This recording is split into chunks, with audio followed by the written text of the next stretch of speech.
귀한 찬양 감사합니다. 우리 다시 기쁨의 찬양 그랬으니까 한때는 찬양도 부르고 그랬는데 세상에 걱정과 근심도 많고 삶에 지쳐가지고 찬송이 끊어진 이들도 있을 겁니다. 오늘 예배하는 가운데 하나님의 은혜로 우리의 찬송이 다시 회복되기를 원합니다. 영원한 천국에서 하나님을 찬양하는 그때까지 우리 영락의 성도들 걸어가는 인생길에 함께 하시기를 간절히 기원합니다. 오늘은 우리 영락교회가 교육주일로 지킵니다. 그래서 우리 교회 학교를 위해서 많이 기도하시는데 특별히 교사들을 많이 격려해 주시고 또 기도 많이 해 주시기를 부탁드리고요. 오늘 배단위 광장에 나가시면 부부 선교회하고 청년 선교회가 또 회원들을 모집하는 일을 하고 있어요. 청년 선교회 저도 가입하고 싶습니다. 근데 이미 틀렸어요. 청년 선교회는 결혼을 안 해야 가입할 수 있는데 결혼을 했으니 틀렸고, 거긴 또 45살 이하 우리 청년들이 가는 데고, 부부 선교회는 결혼을 하고 아이도 있는 그런 젊은 분들이 모이는 겁니다. 어제 영락가족 운동회가 있었는데 부부 선교회랑 다 와서 이렇게 하니까 참 보기가 좋더라고요. 여러분, 젊었을 때 주님을 열심히 섬기는 거 얼마나 귀한지 그냥 지나가지 마시고, 회감 넘은 다음에 후회하지 마시고 청년 선교회, 부부 선교회 다 가입하시기를 바랍니다. 그리고 이번 금요일부터는 장로님 기도하신 것처럼 양형주 목사님을 모시고 3번의 말씀 집회도 있고, 그리고 청년 선교 비전 행사가 시작이 됩니다. 여름에 또 청년 농촌에 가셔서 봉사하는 일 있잖아요. 이번에 우리가 드리는 헌금은 다 거기 또 쓰여지고 그렇습니다.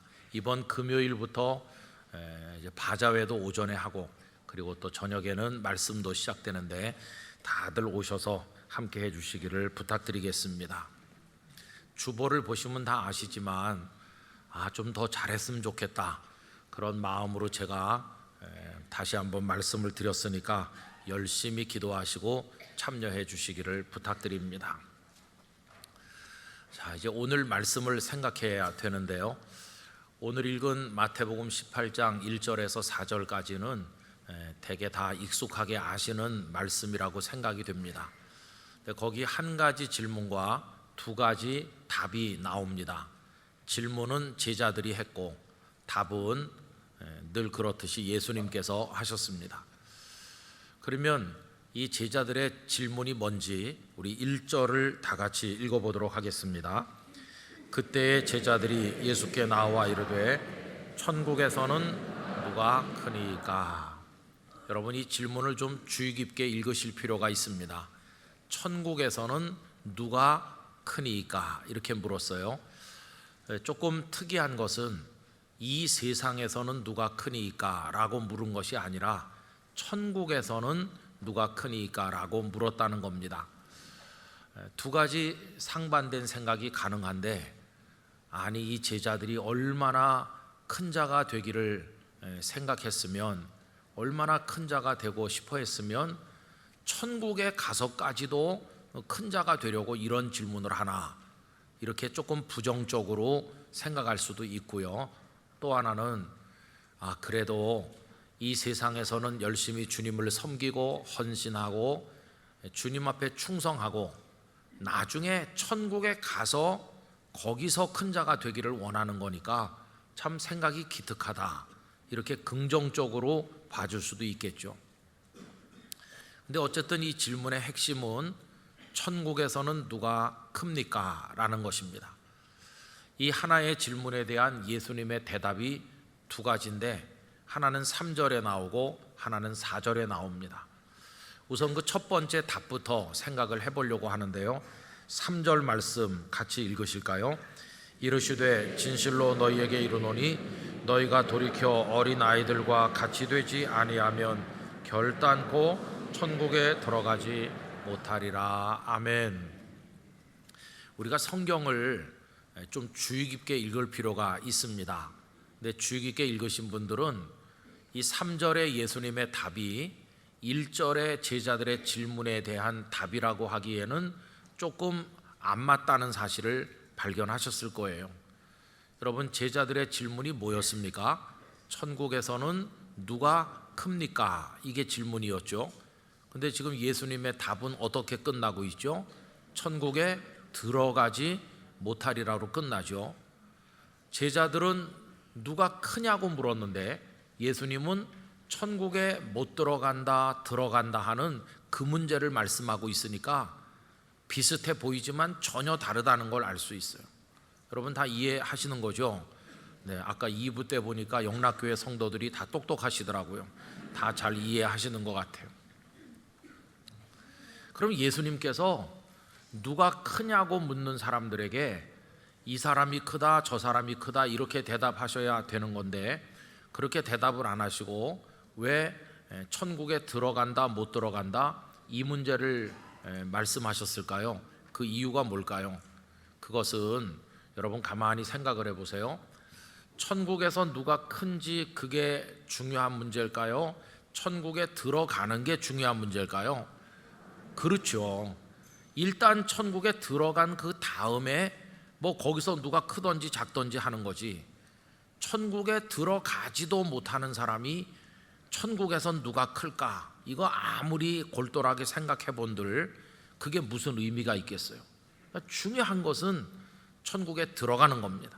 천국에 들어간 다음에서야 누가 크냐 하는 주제가 나올 수 있는 거죠. 그래서 예수님께서는 그 3절에서 천국에서는 누가 크냐를 말씀하시는 대신에 그 누가 들어갈 수 있는지 그것부터 말씀하신 거예요. 자, 그러면 제자들이 질문을 이렇게 했으면 좋았을 뻔했어요. 주님, 어떤 사람이 천국에 들어갈 수 있습니까? 이렇게 먼저 묻고 그 다음에 그러면 천국에 들어간 사람들 중에서는 누가 큽니까? 이렇게 물었으면 아주 순서적으로 좋았을 뻔했는데 제자들이 그렇지는 못했습니다. 그래도 예수님께서는 대답은 순서대로 하시는 거죠. 3절에서 먼저 그 답을 주신 것을 볼 수 있어요. 자, 그럼 여러분 천국에 들어가는 방법이 뭡니까? 3절을 아까 다시 생각해 보시면 어린 아이들과 같이 되지 아니하면 결단코 천국에 들어가지 못하리라 이렇게 하셨죠. 거기 결단코라는 단어를 사용하심으로써 굉장히 단호하게 말씀한 겁니다. 어린 아이들 같이 되지 아니하면 요행수는 없다, 절대로 들어갈 수 없다고 딱 잘라 말씀하신 거죠. 자, 이걸 뒤집어서 말하면 어린 아이들과 같이 되지 아니하면 들어갈 수 없다는 걸 긍정적인 표현으로 바꾸면 천국에 들어가기를 원한다면 어떻게 돼야 될까요? 어린 아이들 같이 돼야 되는 거죠. 어린 아이들 같이 되면 돼요. 자, 그런데 이제 문제는 어린 아이들 같이 되는 게 뭔가 하는 것입니다. 여러분, 어린 아이들 같이 되는 게 뭡니까? 그래서 이걸 설명하기 위해서 많은 분들이 4절에서 힌트를 얻으려고 했어요. 4절을 한번 보세요. 이렇게 되어 있습니다. 그러므로 누구든지 이 어린아이와 같이 자기를 낮추는 사람이 천국에서 큰 자니라 라고 하셨죠. 그럼 여러분, 요 4절이 3절을 설명하는데 힌트가 될 수 있을까요? 없을까요? 4절을 이용해서 3절을 설명하면 그게 논리적으로 맞을까요? 안 맞을까요? 좀 안 맞죠? 왜 그러냐면 4절 끝에 뭐로 끝났습니까? 천국에서 큰 자니라로 끝나죠. 그러니까 4절의 예수님의 답은 1절에 있는 누가 큽니까? 라는 질문에 대한 답으로 딱 맞는 거예요. 제자들이 누가 크니까 이렇게 물었으니까 여기서 어린 아이같이 자기를 낮추는 자가 크다, 1절과 4절은 이게 딱 맞는 거예요. 그렇죠? 그런데 4절의 그 말씀으로 3절을 설명하는 거는 이게 논리적으로 맞지 않는 거예요. 왜냐하면 3절은 천국에 들어가고 못 들어가는 문제인데 누가 크냐 하고는 전혀 다른 얘기잖아요. 그래서 여러분 4절과 3절을 둘이 뭉실하게 섞어가지고 적당히 설명하는 것은 이 말씀을 정확히 이해하는데 상당히 문제가 있다는 것을 알게 돼요. 자, 그러면 4절에서 힌트를 얻어서 3절을 설명하는 게 무리가 되는 거라면 어린 아이들 같이 되는 게 도대체 뭘 말하는 거지? 이게 참 어려운 숙제로 남게 되는 거죠. 자, 그런데 여러분, 종교개혁자인 마틴 루터께서 1520년에 몇 가지 중요한 소논문들을 쓰셨습니다. 근데 그 중에 1520년 8월 달에 독일 그리스도인 귀족에게 고함이라고 하는 글을 하나 쓰셨어요. 근데 그 속에 굉장히 중요한 영적 원리들이 몇 가지 담겨 있습니다. 그 중에 하나가 그리스도인들이 성경을 어떻게 읽으며 이해하며 해석해야 되는지에 대한 원리를 가르치고 있어요. 근데 마틴 루터는 이렇게 유명한 명제를 말했습니다. 성경은 스스로 자신을 해석한다. 이게 굉장히 성경 해석에 중요한 명제입니다. 성경은 스스로 자신을 해석한다는 거예요. 다른 말로 조금 바꾸면 성경은 성경으로 해석해야 된다는 뜻이에요. 우리가 성경 말씀을 읽을 때 다 이해할 수 있는 건 아니지 않습니까? 어떤 말씀은 도대체가 무슨 뜻인지 잘 이해가 안 돼요. 그러면 무리하게 인간적인 방법으로 해석하려고 시도하지 말고 그냥 덮어놓고 내려가는 겁니다. 계속 기도하면서 말씀을 읽고 설교를 듣고 하다 보면 전혀 엉뚱한 다른 데 말씀이 이해하지 못했던 그 말씀을 깨닫게 해주는 열쇠 역할을 하는 것이에요. 성경이 성경을 해석하는 거죠. 자, 루터가 가르친 이런 원칙, 우리 교회가 성경 말씀을 해석할 때 사용했던 이 성경이 성경을 해석하는 원리를 따르자면 오늘 이 18장 3절은 도대체 성경의 어떤 구절에서 힌트를 얻으면 좋을까 생각을 해보게 되죠. 여러분, 그럴 때 예수님께서 주신 기가 막힌 말씀이 있습니다. 그게 요한복음 3장 1절 이하에 나오는 니고데모와 예수님의 대화입니다. 어느 날 밤에 산헤드린 공회 회원이면서 존경받는 랍비였던 저명한 니고데모가 예수님을 찾아왔어요. 그래서 예수님과 대화를 나눴는데 그 중에 오늘 본문을 해석하는 열쇠가 들어있다는 것을 알게 됩니다. 이제 요한복음 3장 얘기를 잠시 말씀드리려고 하는데요, 이 밤에 찾아온 니고데모가 뭔가 예수님께 하고자 하는 이야기가 있었을 겁니다. 근데 그는 본론을 꺼내기 전에 먼저 예수님을 추켜 세우는 일부터 시작했어요. 요한복음 3장 2절입니다. 그가 밤에 예수께 와서 이르되 랍비여, 우리가 당신은 하나님께로부터 오신 선생인 줄 아나이다. 하나님이 함께 하시지 아니하시면 당신이 행하시는 이 표적을 아무도 할 수 없음이니이다. 굉장히 추켜 세우는 겁니다. 니고데모 자신이 산헤드린 공회 회원으로서 존경받는 랍비인데 그런 존귀한 사람이 자기 입으로 사람들이 마구 비난하고 우습게 생각하는 예수님을 굉장히 추켜 세우면서 하나님이 함께 하시지 않으면 이런 일을 하실 수 없습니다 라면서 예수님을 랍비라고 부르잖아요. 도대체 니고데모는 무슨 얘기를 하려고 이렇게 멍석을 까는 것일까요? 여러분, 우리도 사람들 만날 때 잘 모르는 어떤 분이 오셔서 우리를 굉장히 이렇게 칭찬하면서 막 뜸을 들이면 약간 경계심이 생겨요. 무슨 얘기 하려고 이렇게 얘기하지? 이런 경계심이 생기잖아요. 근데 이 니고데모가 무슨 말을 하고 싶어 한 건지 참 궁금한데 성경엔 안 나와 있어요. 왜 그러냐 하면 그가 본론을 꺼내기도 전에 예수님께서 먼저 기습적으로 그의 심장을 찌르는 말씀을 하셨기 때문입니다. 그 예수님이 먼저 하신 그 말씀이 요한복음 3장 3절입니다. 3장 3절을 우리 화면에서 다 같이 읽겠습니다. 예수께서 대답하여 이르시되 진실로 진실로 내게 이르노니 사람이 거듭나지 아니하면 하나님의 나라를 볼 수 없느니라. 아멘.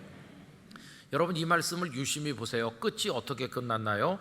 하나님의 나라를 볼 수 없느니라. 이걸로 끝났죠. 하나님의 나라를 볼 수 없다는 것은 하나님 나라에 들어갈 수 없다는 말이고, 하나님 나라에 들어갈 수 없다는 말은 오늘 본문인 마태복음 18장 3절 끝에 천국에 들어갈 수 없다는 것과 같은 뜻이잖아요. 그러니까 벌써 오늘 마태복음 18장 3절하고 이 요한복음 3장 3절이 통하는 데가 있구나 하는 것을 금방 알 수 있잖아요. 그런데 마태복음 18장 3절에서는 천국에 들어가는 조건이 뭐였습니까? 어린 아이 같이 되는 거죠. 그런데 방금 읽은 요한복음 3장 3절에서는 하나님 나라에 들어가는 조건이 뭐였나요? 거듭나는 거죠. 그러면 벌써 우리가 어린 아이들 같이 되는 거하고 거듭나는 거가 통한다는 사실을 금방 파악할 수 있어요. 이게 성경이 성경을 해석하는 열쇠를 준다는 것을 알 수 있어요. 자, 그러면 거듭나는 게 뭔가? 이 개역 개정 성경은 그렇게 번역했는데 거듭난다는 말을 우리 기독교인들이나 쓰지 바깥에 나가서 말하면 무슨 뜻인지 모릅니다. 좀 쉽게 말하면 쉬운 성경 번역으로 다시 그 본문을 읽으면 이렇습니다. 예수님께서 대답하셨습니다. 내가 너에게 진리를 말한다. 누구든지 다시 태어나지 않으면 하나님의 나라를 볼 수 없다. 그러니까 거듭나는 게 뭡니까? 다시 태어나는 거죠. 여러분들이 영어 성경 보시는 분들도 많으실 텐데 거기는 born again이라고 돼 있어요. 다시 태어나는 게 거듭나는 겁니다. 자, 그러면 이제 마태복음 18장 3절과 요한복음 3장 3절이 쫙 통하는 거예요. 이쪽에서는 어린 아이들 같이 돼야 된다고 말씀했는데 그게 뭔지 몰라서 당황하는 우리에게 요한복음 3장 3절에서 그게 거듭나는 거다, 이걸 알려주시잖아요. 그러면 다시 태어나는 거, 다시 태어나면 어떻게 어린이가 되나? 여러분, 아주 간단하죠. 여러분, 이 세상에 태어나실 때 어떤 모습으로 태어나셨어요? 키 180에 몸무게 70 이렇게 태어나셨어요? 그렇지 않죠? 이 세상에 태어나는 모든 사람은 아기로 태어나는 거예요. 아기. 세상에 태어나는 모든 사람은 아기로 태어나서 조금 지나면 어린이가 되는 거예요. 여러분, 어린이가 되는 방법이 뭡니까? 다시 태어나면 어린이가 되는 거예요. 어린이. 벌써 이렇게 키가 크고 등치가 큰 사람은 안 되는 건데 다시 태어나면 그게 되는 거예요. 그래서 예수님의 얘기를 중간 결론을 말씀드리면 이겁니다. 천국에 들어가고 싶어? 하나님 나라를 보고 싶으니? 그러면 너 어린아이 같이 돼야 되는 거야. 어린아이가 되는 게 뭐냐고? 다시 태어나는 거야. 새 사람 되는 거야. 이게 예수님께서 주시는 말씀이라는 걸 알게 돼요. 자, 그럼 이제 문제는 뭐냐 하면 다시 태어나는 방법이 뭐냐는 거예요. 다시 태어나서 나도 어린이같이 되고 싶은데 다시 태어나는 방법이 뭐냐?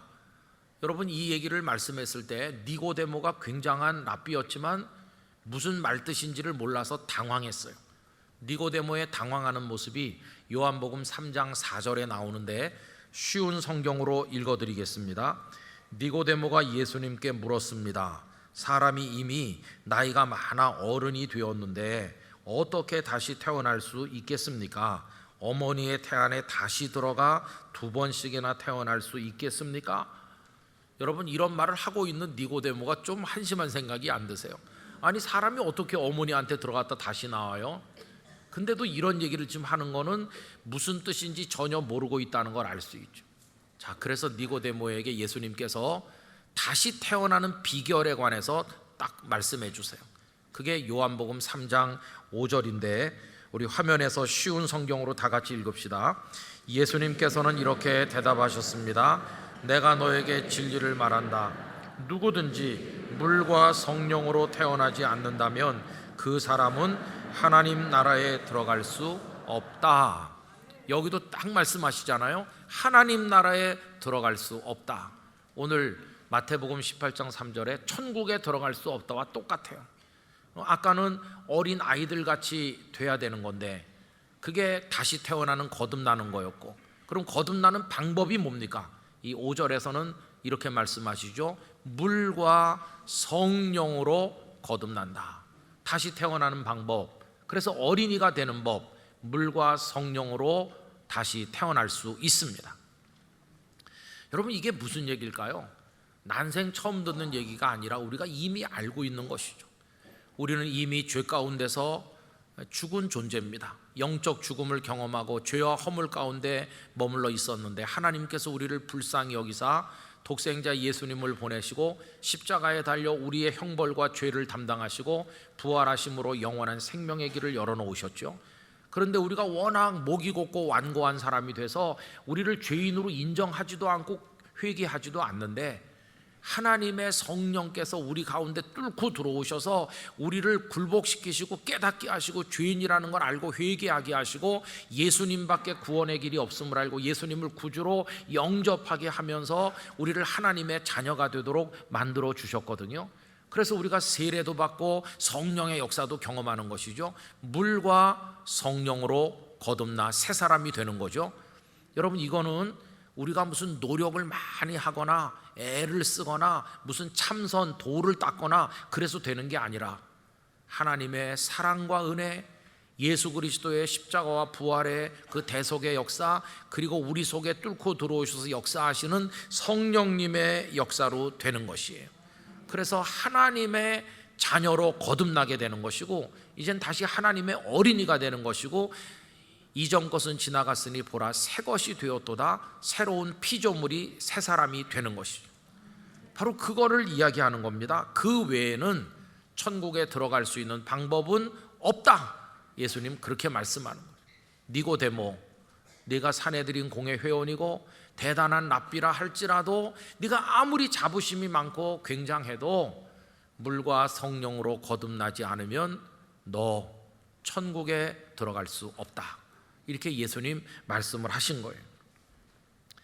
여러분, 이 얘기와 관련해서 이제 오늘 18장 3절에 중요한 단어가 하나 있습니다.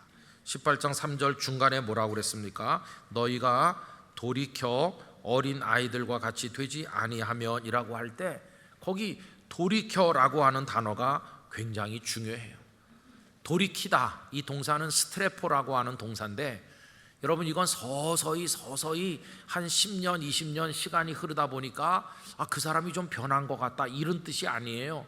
이 스트레포는 전격적이고도 급속하게 급작스럽게 방향이 확 바뀌는 거, 이걸 스트레포라고 하고 돌이켜라고 번역을 했어. 우리가 죄인이었었는데 죄인인 줄도 모르고 살던 우리가 죄인임을 깨닫고 회개하고 예수님을 영접하고 하나님의 자녀로 다시 태어난 새 사람이 되는 것은 오랜 세월의 노력에 의해서 되는 게 아니라 하나님의 강권적인 역사에 의해서 갑자기 일어난다는 것이에요. 갑자기. 여러분, 이 예가 바울 사도이시죠. 바울이 사울이란 이름을 가지고 살 때 그는 굉장했습니다. 날 때부터 로마 시민권자고 가말리엘 문화에서 많은 학식을 배웠고 율법에 흐르는 흠이 없는 골수 바리새인이고 그리고 유대 지도자들에게 신뢰를 받으면서 그는 출세가 보장된 이 세상에서도 큰 사람이고 그들의 관점에서 보면 천국에서도 큰 자가 될 게 분명해 보이는 그런 사람이 바울이었어요. 근데 그가 사울일 때 그렇게 사는 거죠. 그런데 그가 어떻게 바울로 하루아침에 돌이키게 됐나요?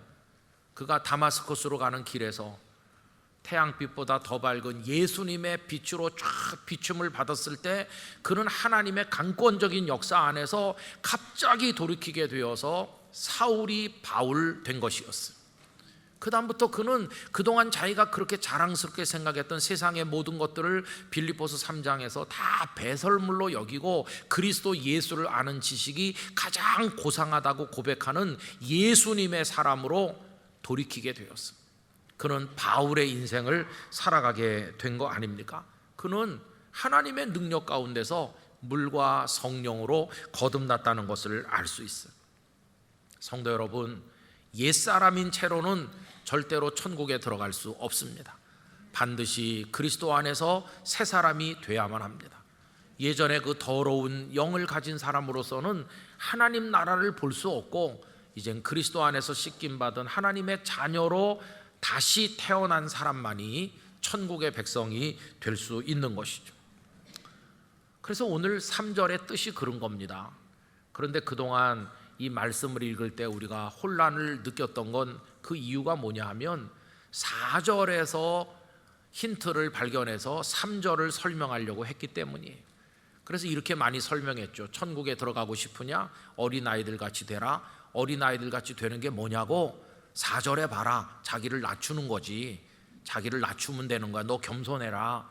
그리고 거기다 몇 가지 더 얹어서 어린애들이 얼마나 순진하냐, 착하냐, 애들은 욕심도 없고 애들은 진짜 천진무구하지 않니? 너도 그렇게 천진난만한 어린애 같은 착한 애가 되고 그러면 너도 천국에 들어간다. 이런 식으로 설명했는데, 그러면 천국이 마치 내가 어린아이가 되려는 율법적인 도덕적인 노력을 오래 하면 들어갈 수 있는 것처럼 설명이 이상해지잖아요.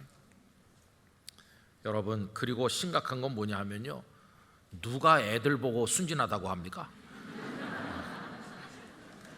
여러분, 애들이 순진해 그렇게 말하는 어른이 순진한 거지.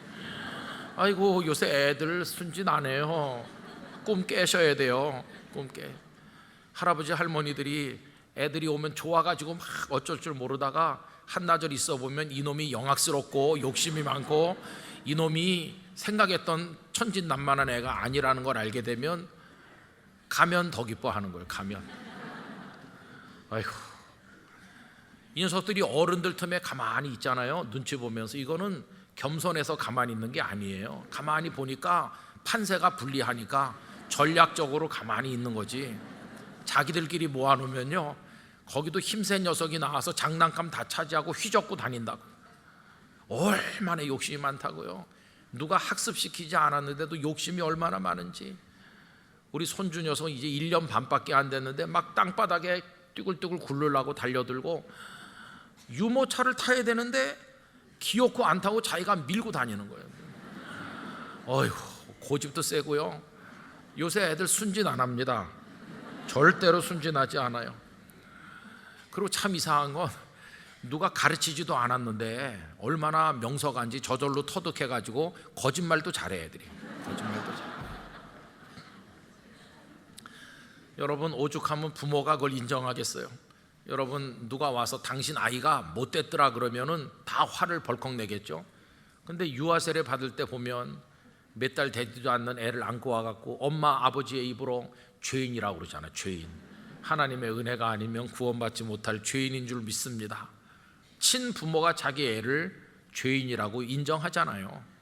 좀 사이즈가 작아서 그렇지 우리 애들도 다 죄인이에요. 죄인.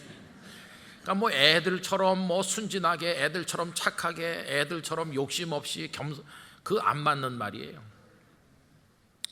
그래서 여러분, 그렇게 3절을 설명하면 안 되고 어린 아이들처럼 된다는 거, 그게 뭔가? 그게 거듭나는 겁니다. 거듭나 새 사람 되는 겁니다. 어떻게 거듭나나? 어머니 뱃속에 들어갔다 나오는 게 아니라 물과 성령으로 거듭나는 겁니다. 하나님의 능력과 은혜로 거듭나는 겁니다. 그래서 새 사람 되지 않으면 천국에 들어갈 수 없는 겁니다. 우리 오늘 교육주일인데 우리 아이들을 영유아 유치부부터 계속 보내는 이유가 뭡니까? 아까 말씀드린 것처럼 욕심도 없고 순진하고 착하고 그런 애로 만들려고 보내는 건가요? 물론 그런 성품의 변화도 오긴 오지만 우리가 아이들을 교회 학교에서 키우는 가장 중요한 목적은 천국에 들어가는 자녀가 되게 하려고, 천국에 들어가게 하려고요. 거듭난 새 사람이 되게 하려고. 우리 자녀들이 그 은혜를 경험해야 되는 거죠. 그냥 착하기만 하면 안 되고 주님을 만나서 새 사람으로 거듭난 아들, 딸이 돼야 되는 것입니다. 그렇게 되고 나서 이제 그 다음에 자기를 낮추기도 하고, 그건 나중 얘기죠. 자, 이제 예수님의 두 번째 답이 4절인데 아까 4절 한번 읽었지만 이번에 다 같이 읽읍시다. 그러므로 누구든지 이 어린아이와 같이 자기를 낮추는 사람이 천국에서 큰 자니라. 여러분, 4절을 잘하면 3절이 되는 게 아니고요, 3절에서 거듭난 새 사람이 되면 4절은 물이 높은 데서 낮은 데로 흐르듯이 저절로 되는 겁니다. 저절로. 한번 바울을 생각해 보세요. 바울이 얼마나 핍박자로 하나님 앞에 나쁘게 살았습니까? 그런데 하나님의 손이 자신을 사로잡아 하나님의 능력으로 자기를 돌이키게 해서 하나님의 사람으로 다시 태어나게 하시는 그 은혜를 경험했잖아요. 그 경험하고 나니까 누가 바울에게 낮춰야 천국에 들어가 이렇게 말하지 않았지만 그는 바싹 낮아졌어요. 모든 성도 중에 지극히 지극히 작은 나입니다. 만물의 찢기 같은 나입니다. 나중에는 죄인 중에 괴수 같은 나입니다. 이렇게 낮아지는 거예요. 여러분, 정상적으로 새 사람으로 거듭나면 누구나 다 낮아지게 돼 있어요. 자기가 얼마나 더러운 죄인인 줄 알기에. 그리고 자기가 예수님을 믿고 거듭난 게 하나님의 은혜로 됐지 자신의 노력으로 된 게 아니라는 걸 알기 때문에 누구나 다 겸손하게 낮출 수밖에 없어. 그래서 여러분, 거듭난 새 사람이 됐는데도 아직도 교만하다, 그런 말은 없는 거예요. 거듭난 새 사람이 안 돼서 그런 거지, 거듭난 새 사람이 정말 된 천국의 백성이라면 다 자기를 낮추게 돼 있어. 그게 당연한 것입니다. 당연한 거. 그래서 여러분, 자기를 낮추었기 때문에 천국에 들어가는 게 아니라 거듭난 새 사람이 되어 천국 백성이 됐기 때문에 그 결과로 자신을 낮추는 사람이 될 수밖에 없는 것입니다. 이게 영적 흐름이 그러한 것이죠. 그래서 여러분, 이렇게 말씀드릴 수 있어요. 세상의 모든 사람은 천국에 들어가는 사람과 들어가지 못하는 둘로 나눠집니다. 제3의 길은 없습니다. 천국에 들어가지 못한 사람을 다른 말로 말하면 지옥에 떨어진 사람이죠. 이 사람이 아무리 교만하고 자기를 대단하게 여겨도 지옥에 들어가고 나면 가장 낮은 불쌍한 사람이 되고 마는 것입니다. 천국 자체가 가장 비참한 낮은 자리니까. 그러면 천국에 들어간 사람들끼리는 거기 큰 자 작은 자가 나눠질까? 물론 순교의 제물이 된 사람, 생명을 그리스도께 드린 사람들을 면류관을 씌워주시고 상급을 주실 거예요. 그런 특별한 분들이 있을 거라고 생각합니다. 그러나 기본적인 차원에서 말씀드리면 구원받아 천국에 들어간 모든 사람은 이미 그 자체로 다 존귀하게 된 것입니다.